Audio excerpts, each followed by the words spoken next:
Lois P. Frankel. Nice girls don't get the corner office. Unconscious mistakes women make that sabotage their careers. Did you know that even after years of progress in women's rights, women all over the world still earn consistently less than men? Women are also less likely to hold highly influential positions. For example, they make up a mere 3.8% of CEOs of Fortune 500 companies. Even in Western countries, women are still not on equal footing with men. There are many reasons for this inequality, most of which can't be changed by one woman alone. Yet there's one thing women can change. If you're a woman, chances are good that over time you've learned to unconsciously sabotage yourself. For example, you may avoid assertive behavior for fear of being labeled bossy, or find yourself reluctant to compete because competing is unfeminine. Nice girls don't get the corner office will make you aware of the typical mistakes that prevent women from reaching their full potential. It will help you learn how to stand your ground in a competitive environment, such as the workplace, and find the right balance between embracing your femininity and not making the wrong move in a game that's still ruled by men. Blink number 1. Women are still underprivileged in the business world. Did you know that until 1934, an American woman would lose her citizenship if she married a man from another country? Or that until 1977, a married West German woman wasn't allowed to sign her own work contract without her husband's approval? In many Western countries, men and women weren't equal before the law until well into the 20th century. In fact, most American and European women weren't even allowed to vote before the end of World War I.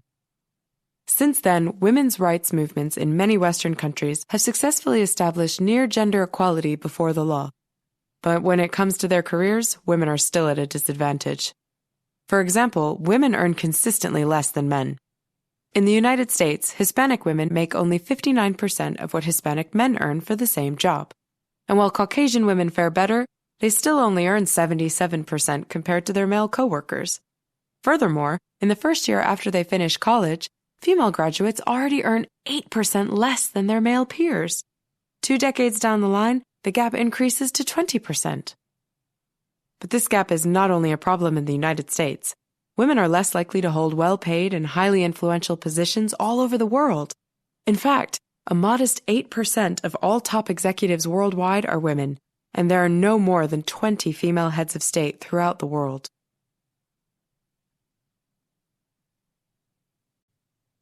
Blink number 2. Women are taught to strive for sympathy rather than respect and influence. Have you ever felt guilty for hitting a winning streak at Monopoly? You might be surprised to learn that this reaction is as widespread among women as it is rare in men. Is it due to some natural feminine reluctance to compete, or is something else at work here? In actuality, girls are raised to strive for sympathy and physical attractiveness, not success or self-assertion. From early childhood on, girls are taught that they will only fare well if they win the sympathy of people around them. For example, they will be praised and rewarded for being polite and compliant, and punished for being aggressive, whereas boys' aggressive behavior tends to be tolerated a lot more. How children's toys are gendered also reflects these role expectations.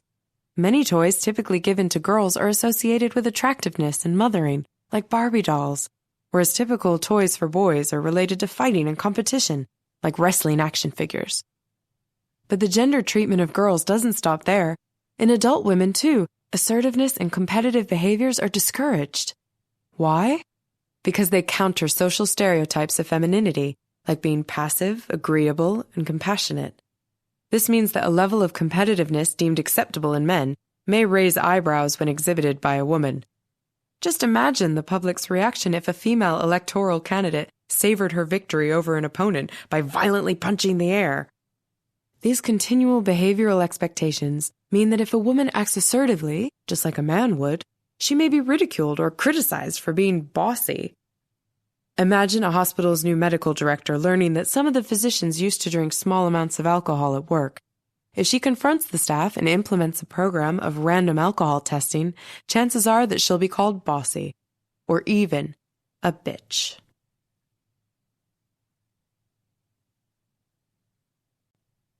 Blink number 3. Asking for too much advice and letting others decide for you can seriously hurt your professional image. Imagine your boyfriend asks you how you'd prefer to spend your joint summer vacation, cycling through Scandinavia or chilling on the beaches of Hawaii. Are you one of the many women who react by asking, well, what would you like to do?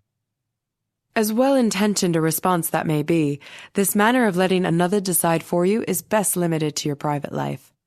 Why? Because if it's your job to make a decision and you let others decide in your place, you'll appear reluctant or incapable of doing your job. Let's say your boss wants you to decide when to inform your company's shareholders about a substantial upcoming loss, either right away or after the extent of the loss has been specified.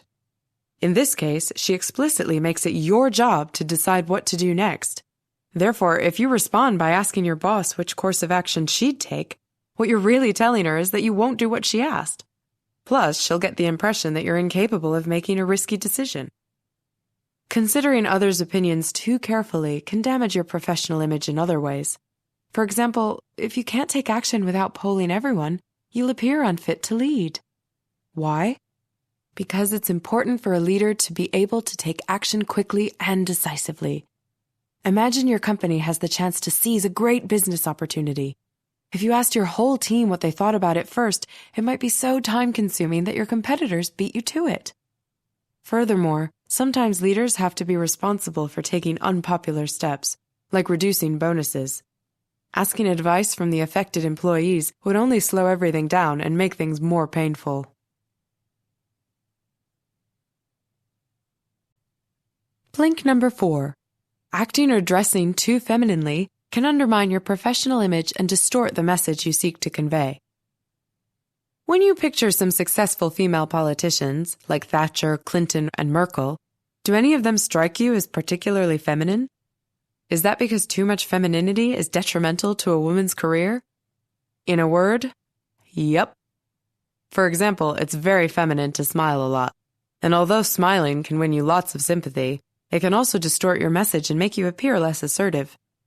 This is tough for women to control because they're raised to smile much more than men, and thus often smile without being conscious of it. Yet smiling makes you look less authoritative and can distort the message you're trying to deliver. For example, if you're trying to deliver a serious message, smiling will clash with what you want to communicate. Another smiling issue arises when women smile as they criticize another person. This may be out of habit or due to the desire to soften the message, but it can make a woman look insecure or insincere. Moreover, in situations of potential conflict, a smile could be mistaken for a smirk and escalate the conflict. Here's something else women need to be aware of. If you present yourself in an overly feminine way, you'll distract people from your professional competence and what you want to say. The feminine features of your presentation make a strong impact on other people, at the expense of other aspects of your professional persona. If you tend to style yourself in a noticeably feminine or playful way, those may well be the features that others will associate with your personality and not your professionalism. For example, if you wear too many accessories to a conference, people might be too mesmerized by the jewels dangling from your ears to listen to the well-founded thoughts you want to share.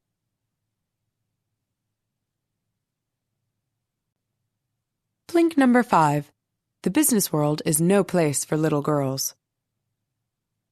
They say that in every woman there still lives the little girl she used to be. This may be true, but it's crucial to leave your childhood at home when you enter the office. Why? Because thinking like a little girl will affect your professional judgment. For example, it makes sense that many little girls see fathers as authority figures. But if you're still viewing men in authoritative positions as father figures, you won't have the objectivity and independence to deal with them in a professional way. If you see your boss as a father figure, your reactions to him might be very emotional. For example, you might find yourself tuning into his moods rather than paying attention to the information he's communicating. Furthermore, bending to your boss's every mood is not part of your job description and might distract you from the task that you're responsible for. And while you may be busy improving your boss's mood with compliments and homemade cookies, a colleague might earn himself a promotion by solving the problem that fouled your boss's mood in the first place. Little girl thinking has other negative consequences for businesswomen. Little girls are often taught to doubt their own knowledge and intuition, and over the years, this self-doubt becomes so deeply ingrained that even seasoned experts in a field will second-guess their judgments when lay people doubt their expertise. This can lead you to make very bad decisions in spite of the fact that you know more. For example, if you believe that someone you're negotiating with is better informed than you are, you're likely to be won over prematurely. But if you're aware of this tendency, you can pay closer attention and make sure you don't fall into the little girl trap.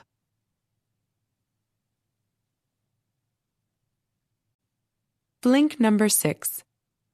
In a competitive business context, you have to act the part. Imagine you're a manager interviewing 2 highly qualified applicants for a top position. Would you go for the candidate who sits upright, speaks with a loud voice, and accentuates his remarks with lively gestures? Or for the one who seems to shrink before your eyes, speaking so softly that you wish you wore a hearing aid? Sadly, too many women fit the profile of the second candidate without even realizing it. If women want to make it in the business world, they need to make themselves aware of this behavior, because taking up too little space makes you look too timid and insecure for a leadership position. The problem is that women are taught to take up as little space as possible all of their lives. They learn to hold their arms close to their bodies, cross their legs at the knees, and use few gestures if they give a presentation. And just as taking up lots of space makes you look confident, taking up too little space conveys another message, that you're insecure, submissive, and unwilling to take risks. Not the ideal self-presentation to win over any manager. Another bad habit women learn as they grow up is using too many qualifiers and minimizers when they speak. If you use qualifiers, such as, "We have to take committed action, but I might be wrong," you'll appear unsure about what you're saying and in turn less convincing and competent. If you use minimizers when you talk about your work or achievements, such as, "Oh, I'm just a teacher," then you're saying that what you are isn't important. So pay attention to how you talk.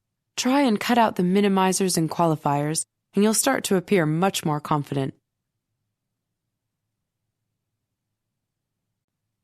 Blink number 7. Working too hard will get you nowhere, regardless of your gender. Do you agree that employees show their dedication by working hard and skipping breaks?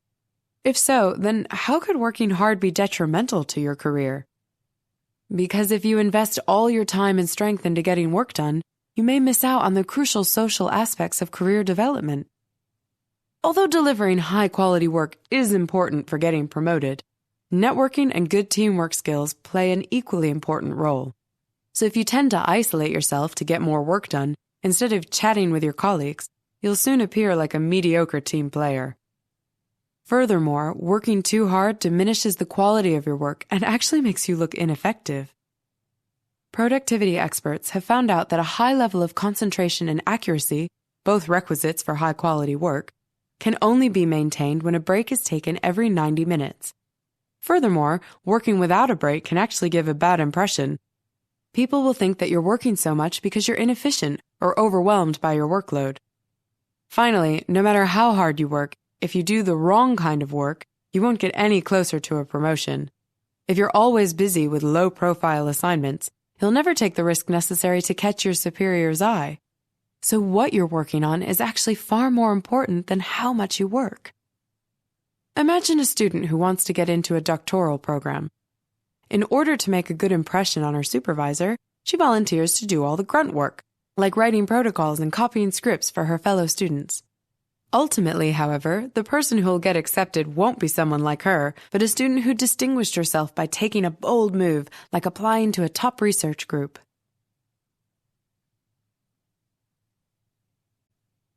Blink number 8. If you want to get that corner office, you can't ignore the strategic value of relationships. Imagine you're at a party and you've just met a charming man. You're both chatting away when he tells you he's an executive of the company you're planning to apply to. Would you ask your new acquaintance to support your application? Most women are reluctant to take advantage of this kind of interaction. But if you're not willing to capitalize on relationships, you're missing the whole point of networking and the great chances it offers to push your career forward. Let's admit it. In the end, whether it's friendships or workplace connections, the point of every relationship is to trade favors or other things you need. There is nothing immoral about capitalizing on relationships. Furthermore, relationships are crucial because some immaterial goods, as in exclusive positions, are distributed solely via relationships and networks. One way women don't capitalize on potential relationships is their reluctance to seek out a sponsor, as in a mentor who introduces them to people who can help them get promoted and who uses his or her influence with senior executives to promote them as leaders. So, if you shy away from asking someone to be your sponsor, you miss out on a great career accelerator. In fact, it's been shown that women get fewer promotions than men because they're less likely to have a sponsor. And women without sponsors are less likely to even try to get a top position. The people you know help pave the path to your own corner office. You might not like it, but working hard while avoiding office politics is not an option, if you're going for the corner office.